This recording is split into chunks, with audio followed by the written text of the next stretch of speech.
Aawa din ako kay Yusek Undersecretary Claire Castro kasi ang hirap talagang magsinungaling eh.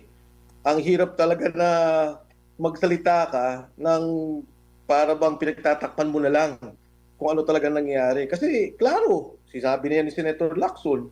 So, di ba, kung talagang sinasabi na walang ebidensya, si Senator Lacson na ngayon nagsalita. Merong ginawang affidavit si Yusek Bernardo, sumulat sa kanya at sinabi niya to. So, napakahirap talaga ng trabaho niya. Nakakatulong ba to? Siyempre hindi. Kasi parang lumalabas talaga at nakikita naman ng taong bayan na pinagtatakpan lang yung kasinungalingan. Ah, Hindi ko alam paano nilang pagtatakpan to ng tuloy-tuloy. Dahan-dahan na uungkat to, nakikita to ng taong bayan, nababasa, naririnig. Hindi nila mapigil. Di ba? Parang MJ, Admar, parang kala mo, tumahimik na. Biglang, eto na naman, may lumabas. No? Hindi natin malalaman. Baka bukas makalawa si Yusek Adrian Bersamin magsalita tungkol dito. Kung sila ay runner lang at talaga nagdi-deliver lang naman sila ng pera, pagpalagay mo na, kahit na siguro nakakakuha sila kung ano man, no? Kung konti o ano man, pero hindi sila yung pinaka-beneficiaryo nung nangyaring korupsyon, nung nangyaring nakawan. If at all, runner lang sila. Tsaka kung tutugma mo, MJ Admar, di ba yung pinag-usapan na 100 billion na sinabi, o para sa Pangulo yan, ilagay mo yan dyan, tumutugma eh. Sinabi na rin ito ni Yusek Bernardo na yun nga, meron talagang 81 billion na pondo na siya nag-ayos, tapos meron pa kay Secretary Manny Bunuan na siya rin na nag-ayos. Makokonekta mo ba, Kong Mike, yung nabanggit ni Congressman Ega Erice, ni Congressman Antonio Tino, kasi parang 5 daw sila ng mga mambabatas na parang inibita raw ni Congressman Liviste, no? At doon yung sinasabing secret convo, matagpi-tagpi mo ba yon doon sa mga nabanggit ni Undersecretary Bernardo na parang binabaliwala noong mga unang mga investigasyon, Kong Mike?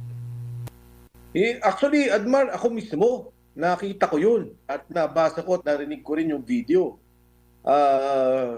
Nag-usap kami ni Congressman Liviste, siguro mga 2 linggo nang nakaraan, at ako din mismo naging saksi doon sa mga ipinakita niya. So ako, may personal knowledge doon sa mga ipinakitang text at video messages ni Congressman Liviste. Pero tama yung binanggit mo, Odmar, di ba kung naalala mo, actually no less than Senator Ping Lacson ang nagsalita dito. Kasi nung magsalita si Saldico, sabi ni Saldico noon, siya daw yung nagbigay ng 25 billion. Agad-agad sumagot si Undersecretary Bernardo sa isang sulat na binigay niya kay Senator Ping, na ito naman ay officially dineliver sa isang privilege speech ni Senator Ping Lacson. Sabi niya, yung 100 billion, 81 billion doon ang DPWH. Yung 19 billion, yung 19 billion, sabi niya, sa ibang mga proyekto yun, hindi naman sa DPWH. At mula doon, 51 billion ang mismong inayos ni Undersecretary Bernardo. Kasi parang ang lumalabas sa speech ni Senator Ping, parang sinasabi niya, walang alam ang Pangulo. Ginamit yung pangalan niya ni Yusek Traigib Ulaybar at ni Yusek Bersamin, at sinabi nga na yon, may delivery na pera na umigit kumulang 8 billion pesos. So, official records yan. Nagsalita Senator Ping, tapos yung pinapakita ni Congressman Liviste, talagang tugma. Wala namang walang masasabi nating hindi totoo o labas dun sa mga pinag-uusapan. Ang sumagot nga Saldico dun sabi niya hindi totoo yan. Sabi niya iba pang pondo ang pinag-uusapan daw ni Yusek Bernardo. So parang nagkaroon pa sila ng pagdebate tungkol dun sa pondong yun. Pero ang mahalaga, sa nabanggit mo, Admar and MJ, na mismo sa speech ni Senator Lacson, nabanggit niya na yun. Kaya dapat ipursuy ang investigasyon na yan at yung hawak ni Congressman Liviste ay pagpapatunay lamang doon sa mga nabanggit na delivery ng pera. Ang tanong, Kong Mike, sino ang mag-iimbestiga? Meron pa bang tingin mo magkakaroon ng legit na talaga na resulta? Kasi sa Senate Blue Ribbon, marami mang ng mga nabanggit din si Congressman Egay Erice. In fact, meron na nga silang committee report, no? At nababanggit na parang wala doon ang ano, yung involvement ng Pangulo. Hindi rin nababanggit din ata yung pangalan ni Bersamin for further investigation. Sino mag-imbestiga dito sa Ombudsman, sa ICI, sa Kamara? Meron pa bang mapagkakatiwalaan na legit talaga, na credible yung magiging resulta at walang papanigan? Tama yung binanggit mo na yan, Admar, kasi kung sa akin lamang, kahit na nga hindi ako investigador, nakikita ko na di ba? Nagsalita si Senator Ping tungkol dito, binanggit din to ni Yusek Bernardo sa isang affidavit niya o sa sulat man niya, and officially binanggit na rin to ni Congressman Liviste, Congressman Tino. So, ang tanong nga, kasi parang tuwing meron pupuntahan yung investigasyon, natatamaan si Speaker Martin Romualdez o di kaya tatamaan si Pangulong Bongbong Marcos, humihinto at nawawala o hindi na natutuloy yung investigasyon. Kaya ako, para sa akin, Admar, alam mo, nakakalungkot isipin kasi nga parang kompromiso yung mga institusyon. Yung ICI, talagang wala ka namang asahan. In fact, as early as December, nagsabi na yung abogado ni Speaker Martin na walang findings ang ICI ni investigasyon. Sabi ni Secretary Vince dati, meron daw. Pagkatapos, wala naman tayong nakita, maging sa Blue Ribbon Committee report. So sa ICI, sa Blue Ribbon Committee, wala tayong makita. Sa Ombudsman, kasi di ba sa Ombudsman naman sana, tinitingnan natin yung mga final nila mga kaso. Yung ba'y magpapatuloy pa? Kasi hanggang doon na lang si Saldi ko na lang yung pinaka-mastermind na lumalabas. In fact, kahit na nga sabihin mo na, sige, sabihin na natin, mastermind Saldi ko, paano itong kay Trigib Olaybar? Paano itong kay Yusek Bersamin?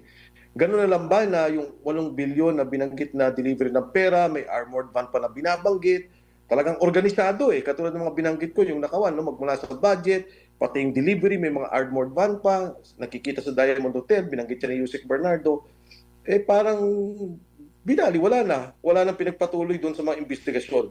Yan ang nakakalungkot. Pero sabi ko nga, Admar, MJ, hindi naman natatapos dito ang ating bansa o hindi naman natatapos ditong usapin ng hustisya. Darating din ang panahon, maungkat lahat yan, makikita lahat itong mga nakawan na nangyari, sino mga involved, sino mga delivery ng pera, magkano ka lang nakuha.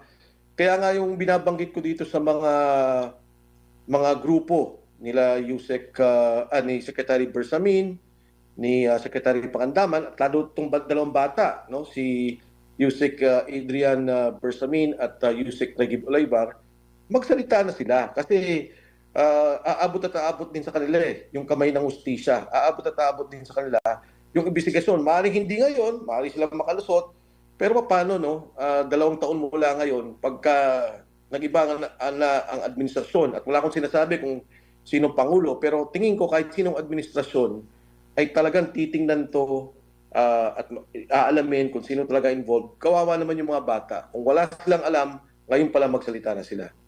Kong, good evening. Si MJ po ito. Sir, do you think nakakatulong itong mga sagot ni Yusek Claire Castro doon po sa communication gap na nangyayari, considering na ang hinahanap ng taong bayan ngayon ay sagot mismo mula sa presidente hinggil po dito sa pagkakaugnay sa kanya sa mga kickback nung panahon ng eleksyon, lalo pat nababanggit yung mga alyansa, mismong yung artista, performer, nakatanggap rin, pumaldo rin. Kinumpirma po yan ni Congressman Egay Irice.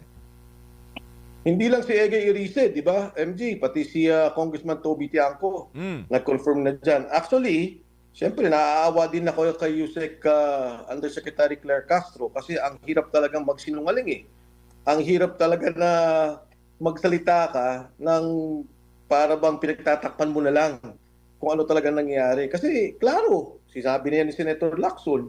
So, di ba, kung talagang sinasabi na walang ebidensya, si Senator Lacson na ngayon nagsalita. Merong ginawang affidavit si Yusek Bernardo, sumulat sa kanya at sinabi niya to. So, napakahirap talaga ng trabaho niya. Nakakatulong ba to? Siyempre hindi. Kasi parang lumalabas talaga at nakikita naman ng taong bayan na pinagtatakpan lang yung kasinungalingan. Hindi ko alam paano nilang pagtatakpan to ng tuloy-tuloy. Dahan-dahan na uungkat to, nakikita to ng taong bayan, nababasa, naririnig. Hindi nila mapigil. Di ba? Parang MJ, Admar, parang kala mo, tumahimik na. biglang ito na naman, may lumabas. No? Hindi natin malalaman. Baka bukas makalawa si Yusek Adrian Bersamin magsalita tungkol dito. Kung sila ay runner lang at talaga nagdi-deliver lang naman sila ng pera, pagpalagay mo na, kahit na siguro nakakuha sila kung ano man, no? Kung konti o ano man, pero hindi sila yung pinaka-beneficiaryo nung nangyaring korupsyon, nung nangyaring nakawan. If at all, runner lang sila. Tsaka kung tutugma mo, MJ Admar, di ba yung pinag-usapan na 100 billion na sinabi, o para sa Pangulo yan, ilagay mo yan dyan, tumutugma eh. Sinabi na rin ito ni Yusek Bernardo na yun nga, meron talagang 81 billion na pondo na siya nag-ayos, tapos meron pa kay Secretary Manny Bunuan na siya rin na nag-ayos. Kawawa dito yung mga bata, MJ Admar. Alam mo naman si Sec Manny Bunuan, matanda na rin yan. Si ES Bersamin, may edad na rin yan. Paano ito may mga future pa? Masisira na lang ba yung pangalan nila na ganun-ganun na lang? Na pababayaan nilang magamit sila dito, pagtakpan nila ang lahat, na balang araw, alam din naman nila mauungkat to, baka sila pa magkaroon ng kaso. Opo, lalo pa, Kong, na nananatiling negative yung survey ratings ng Pangulong BBM. Sir, meron po bang kaugnayan ito sa paparating na selebrasyon ng 48th anniversary ng EDSA People Power na patindi ng patindi yung issue at yung perang pinag-uusapan sa korupsyon? The same surname, Marcos Jr., 40 years ago, Marcos Sr. Alam mo, MJ, ang mahirap dito sa sitwasyon ng Pangulong Bongbong Marcos, talagang nagkaroon siya ng pagkakamali doon sa pinabayaan niya yung budget. Pinabayaan niya yung nakawan. Pinabayaan niya yung kanyang pondo na yung President's budget na dapat sana na iayos yung mga pangunahing proyekto. Kaya hindi ko alam paano niya i-reverse to, hindi ko alam paano niya mababago itong kanyang sitwasyon. Ang problema lang doon sa nangyari, doon sa pagtatakip nila ng lahat ng investigasyon na nangyari, hindi nila mapigil. Kasi yun nga, yun ang katotohanan na nangyari. Yun ang mga involvement, di ba? Ang sabi nga ng iba o sige, kung talagang wala kang kinalaman dyan, si Speaker Martin lang ang talagang may kinalaman, di pabayaan mo magtuloy yung investigasyon. Ang problema nga, wala tayong nakikitang ganun eh. Nasasabi na yung pangalan niya, involved na yung mga tao niya, no less than the Executive Secretary was involved, no less than the Secretary of Budget and Management is involved. So, ano ba talaga? Nandiyan ka ba? Na-involved ka ba? Bakit mo pinagtatakpan itong mga taong to? At yung lahat ng institusyon na dapat gumagawa ng investigasyon, talagang natahimik. Unahin ko Kongreso, Quadcom, dati, grabe. Talagang bukbukan yung ginagawang investigasyon. Biglang nawala. Hindi nila pinasok yung flood control. Pagdating dito sa Senado, nagkagulo pa, di ba? Nagkapalitan pa ng leadership ng flood control, ng Blue Ribbon Committee. Pagkatapos, hindi nila malaman kasi pag kami nabuksan na topic na nagtuturo kay Pangulo, hindi nila matugunan o hindi nila mapagpatuloy. Yung kay Saldi ko lang sasabihin nila, hindi, dapat i-notarize yan, di ba? Pwede naman nilang gawin yun pwede yung apostille na maisagawa sa ibang bansa. But even more than that, kung gusto nilang questionin si Saldi ko, pwede talaga na magkaroon ng suspended rules ang Senado o Kongreso na sa isang Zoom meeting, pabayaan siya magsalita at questionin siya. Pero nawala na rin. Hinto na rin nila yung ginagawang investigasyon. Yung ICI, ayun, lalagas ng lalagas. Di ba? Nag-resign ng lahat ng mga tao. Hindi sila tumuloy sa pag-iimbestiga. Naipit na. So, alam ng tao na huminto, bitin. Kaya itong ratings niya talagang bumabagsak dahil nakikita ng tao yung pagtatakip na sinasabi nilang ang Pangulo ang nagsimula ng investigasyon sa korupsyon. Oo, siya nagsimula. Pero ang tanong, kasama ba siya? Yung tanong dun sa kasama ba siya, ayaw naman nilang ungkatin. Kasi nga, sa aking pananaw, kasama talaga siya. Kaya ito yung nangyayari, nagkakagulo-gulo na. Kung kayo po ang nasa gabinete ngayon, given na kayo po ay nagsilbi dati sa GMA Cabinet, ito bang mga issue ngayon ng korupsyon sa presidente o sa chief executive, yan ba'y nakatutulong sa pagpapataas ng moral ng mga gabinete, Kong? Alam mo, MJ, una sa lahat, hindi nangyari kailanman ang ganitong klaseng korupsyon na nakikita natin.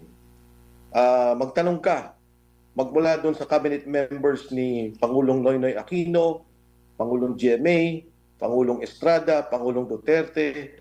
Ngayon lang natin nakita yung organisadong nangyari sa pondo na nakawan. Na talagang yung mga flood control programs natin, flagship projects, tinanggal yung pondo tapos inilipat kung saan-saan din nila para sa flood control.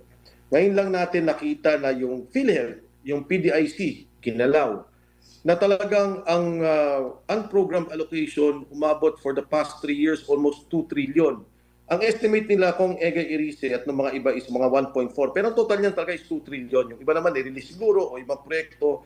But sabi nga nila 1.4 trillion yung unallocated funds for the past 3 years. So, ngayon lang to nakita. Hindi ko alam, pero sa aking pananaw, kung ako yung siguro nasa kabinete, magre-resign ako kung wala akong alam eh. Dahil this is not anymore a question of loyalty. This is already a question of governance, question of dignity, reputation ng opisina mo. Kasi lahat naman tayo, hindi naman tayo may-ari ng kanya-ating posisyon eh. Di ba? Ibinigay yan sa Pangulo, yung Pangulo naman inapoint ka. So kung ikaw isang kabinete na wala kang alam sa mga nangyayari, bigla mo nakita ganito pala yung at alam mo, hindi ano yan, hindi mo pwedeng sabihin na hindi nila alam. Yung lumalabas na issue ngayon, kahit i-review nila at they have access to documents, kung kami nga may access sa documents at nakita nila yung GAA, nakita nila yung mga release ng funds, eh ikaw mismo mahihiya eh, di ba? And I don't think you want to be part of such administration, of such regime that implemented the most corrupt budget in our history.